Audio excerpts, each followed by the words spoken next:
Hi everyone, I'm Morgan and I lead corporate marketing here at SurveyMonkey, and joining me today is Valerie Threlfall, the founder and executive director at Listen4Good. Valerie, thank you so much for joining me. Thank you for having us.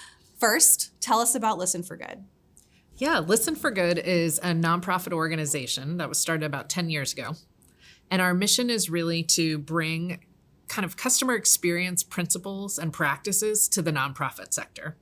So in our sector, because customers aren't often paying for services, there's not really a culture or habit of asking people, how could we make this better for you? How could we make this more inclusive?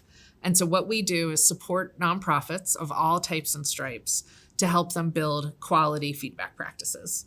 I mentioned we've been around 10 years. We've worked with 1,200 nonprofits around the country and amplified voices of more than 260,000 clients and communities, members and customers around the country. Amazing. I love that mission. And of course, the focus on feedback is very true to us.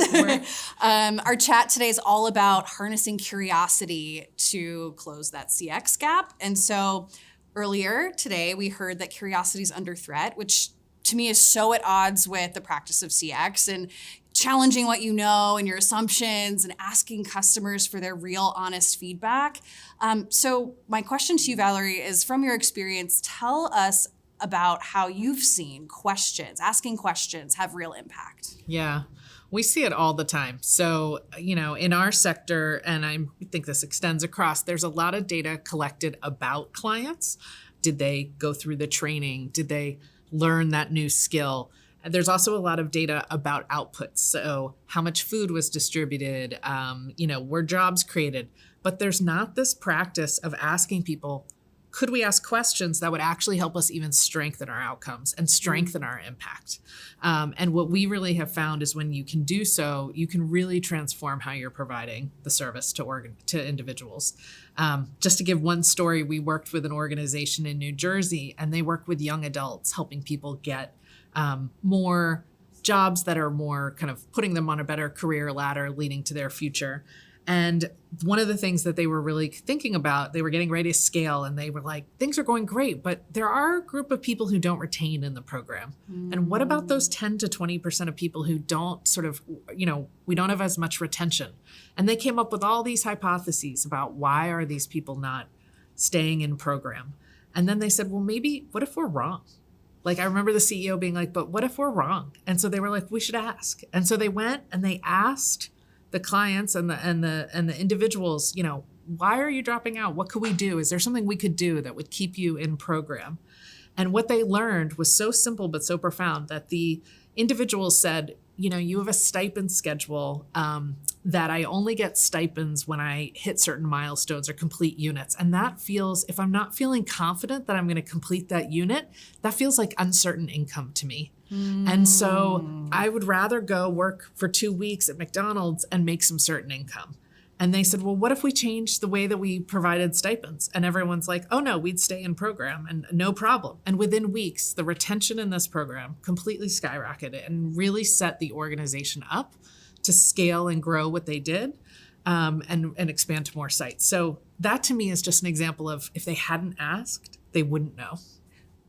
What's so profound about that example is they had all these hypotheses and they could have gone down the wrong direction if they just, went with their gut, but then they asked. And it was ultimately a simple fix. Right. Amazing. We have this saying at SurveyMonkey, nothing gets better until you get curious, and that is totally the spirit of it. Exactly. Amazing. Okay, well, so moving on. You have so much rich experience in this area.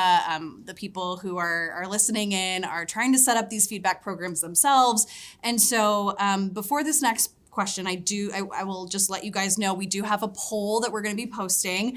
Answer that in the chat there. We'll share the results. We're going to be asking you how often you're collecting customer feedback.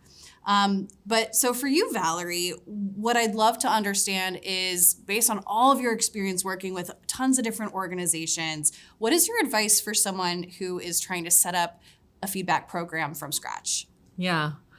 We think a lot about how can we make feedback sticky and a part of what organizations' DNA and how they're operating.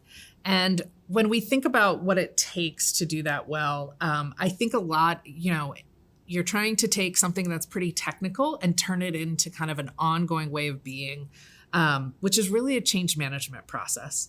And so it comes down to thinking about how can you get buy-in from people? How can you make sure that people are comfortable with the concept of getting feedback and overcome and maybe allay some of their fears?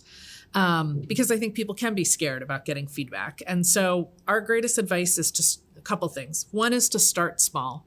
Think about who are the natural champions in your organization or company who really seem interested in learning, have this curiosity, and also who could really have their jobs be easier if they found out some information.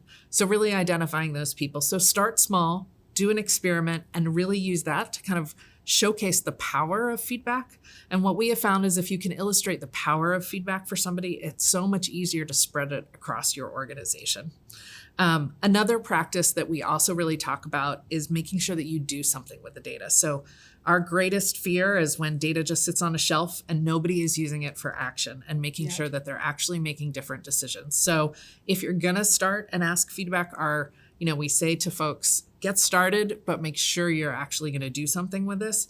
And that's a lot of the kind of support that Listen4Good provides, in conjunction with some of the tools from SurveyMonkey, is to help people be able to do that.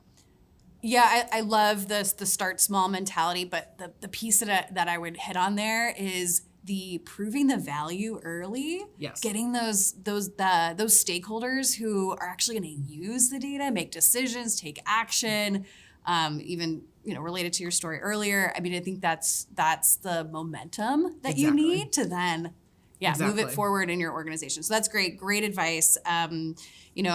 SurveyMonkey obviously makes it really easy to start small and, get going quickly, templates, programs like pre-built guidance in the product and all that. But I think really the main thing is just like starting. Just start somewhere, start small. We say start somewhere, make sure that you do something, and then we have a step that we call closing the loop, which is that you share back with the community and clients what you heard. Love that. And we're like, and people often get hung up on how do I do it? When do I do it? And we're like, just do it. Just make sure you close that feedback loop. And really that is just a powerful way to kind of get started. And then eventually, as an organization does this more and more, it's thinking about how do you align those people, the processes, so standard operating procedures so that it becomes part of what you do. Is it in job descriptions to gather feedback? And then how do you bring it into your other KPIs and other measurement tools so that it becomes just, embedded in the fabric of the organization or company. What you're describing is like systematizing it. Exactly. Like making it built in to your processes and everything. Yeah, that's great. You touched on the feedback loop. And one thing that I think is unique and really interesting about your approach at Listen4Good is your focus on the concept of equity. And equity in terms of standing up the program and getting the buy-in to do it, and the feedback on the feedback instrument itself, right? Are you asking the right questions? But then the implementation part of that and how you bring equity into that process. So tell me a little bit more about that, because I think that would be applicable not just in the nonprofit sector, but for many industries. Yeah. Well, one of the things that we think is exciting about feedback is that it can start to shift and share power, which is advancing equity. And I know that sounds like a lofty concept, but really what we're also talking about is taking places where people who have maybe not had as much say in decision making, whether that's junior staff, whether that's, in our case, community members and clients, that it's not just the board making the decisions, right? So it's really diversifying whose voices are at the table. That to us is one of the key, really just the purpose of feedback at the end of the day. And one of the things that we really support organizations on and coach them on is how to gather feedback with an equity frame. So how do you make a couple things to do there, like how do you make it participatory? How do you have clients involved in sometimes administering surveys or helping design the content of your survey? Then can you even have clients and community members or customers actually look and help with the sense making of the feedback and help interpret the feedback? And in some cases, we even see where organizations relinquish and say to the clients, you tell us then what should the recommendations be. And that's really an example. Another way that we think is important a way of embedding equity into your feedback practice is to, when you look at data and you look at the interpretation, is really to disaggregate the feedback and see if there are certain demographics, certain groups, maybe people who've been historically marginalized, and how are they rating? And maybe they're even small parts of your population in terms of number. But one of the things, if you're going to look at data with an equity frame, is to really center those voices and really prioritize the feedback from groups that may be smaller in your community, but who have been sort of marginalized by other systems. Yeah, it's interesting because you're talking about the people whose experience you're trying to improve, getting those folks involved, essentially your feedback survey respondents. Exactly. As well as the rest of the organization. I love how you mentioned junior staff. I think about, customer front lines, support teams that are interacting with customers every single day. Exactly. But what is the mechanism of getting their input into how you're getting feedback and improving those experiences? Because they're the ones acting on a lot of these decisions. And they're the ones who might be scared of feedback because they're worried it's going to reflect negatively on them, right? And so you need to sort of get the buy-in from those individuals to see that feedback is not necessarily scary. It's not, we talk about it shouldn't be done as a gotcha exercise. It should be framed in a way in terms of learning and growth. But that's easy to say and hard to do in practice. Absolutely. But something so worth, taking to heart. Okay, so we got to talk about the elephant in the room, which is AI. We can't escape talking about how AI is impacting CX today.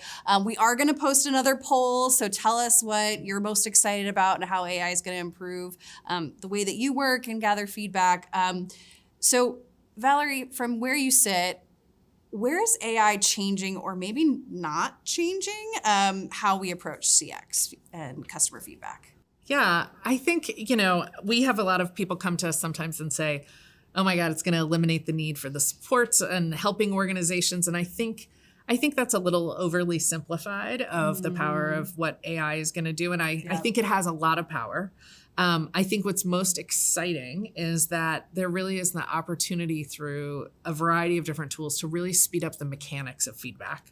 So, and I know this is something you all at SurveyMonkey are thinking a lot about, but how do you eliminate some of just the barriers or the fatigue to some of the mechanics? So whether that's in our case, picking the right questions or translating surveys sometimes can be, or doing qualitative analysis. Those are just places where if we can eliminate the time that it takes and speed that up, but maintain the quality, you can really just get to insights faster. So I think we're super excited about that potential. That said, I think many of the challenges and where we see organizations struggle with that integration of feedback still comes down to concepts around change management, concepts like getting buy-in, concepts like, I heard this in my feedback, but I've got this other data telling me this. How am I going to reconcile that? And how to make those choices and triangulate across multiple data sources to make the right decisions and really hold all these things. I think that is really some of the hard work of really sense making and using feedback to drive improvement in your work. And those to me are still going to be human mediated challenges, although perhaps we can use Claude to help brainstorm responses or other tools, but and AI can do that. But really, I think it's an exciting opportunity, but also I think one where humans have to stay part of this and still remain curious. I think that's a really good perspective. I think you're right, at least in the short term. It's how is AI helping with those mechanics, those logistics of getting the work done? I think probably anyone in this profession would be very wary of the instinct to go to an AI tool or assistant to kind of do research in, I guess, instead of getting that real, stakeholder feedback, the human opinions that provide so much nuance and context. It's never going to replace real customer voices. So, I think where your head is at is kind of echoes where we've been operating at SurveyMonkey. How are we embedding the right tools and help, and expertise, Yeah. bridging our history, our data with, the right models to help you get where you need to go faster and better. But yeah, like it remains to be seen. I'm excited for where it's headed. Yeah.